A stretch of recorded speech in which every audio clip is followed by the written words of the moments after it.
Hello, today what I would like to talk about is how over severity gets corrected over a macro scale of time.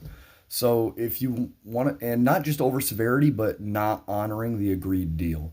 So, this combination of things of severity and betrayal fractures the lives of human beings if you do it like in a strong way. So you can think about this has occurred in the United States a few times. So this occurred when Columbus came and he gave the Native Americans the the blankets that were covered in smallpox, which they didn't have a immunity to. You think about it when the Native Americans near Texas.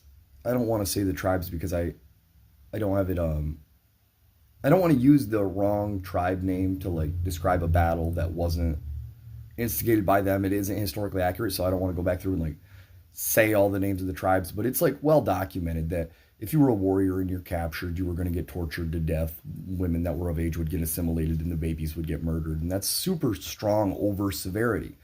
But that over severity came from a place of immaturity. You think about like the Native Americans and how they existed in North America for like thousands of years before Columbus got here, but they weren't able to connect their cultures together and like properly like conquer the United States. Not to say that like they didn't populate the entire United States, but they were fractured into tribes. And when you have tribes, you have violence. People don't recognize each other as human beings, one tribe from the next, and this in group out group fighting is very immature, and you see that throughout history.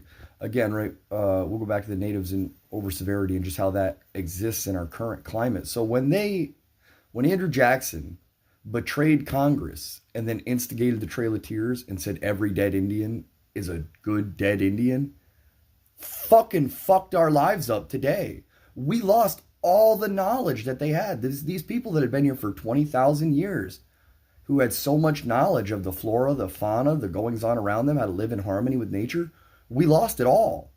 And look at what we have today. We have California burning on wildfires, and then we got burn bans in New York. Like, we don't we lost the knowledge and it was cost us by our severity and by our leaders betrayal, and we need to acknowledge that. We need to forgive each other. We need to move forward because we all have babies now. Let's make a prosperous future for them. You have to forgive people throughout history. You have to forgive yourself, and you have to recognize that every human being is capable of what every human being has ever done.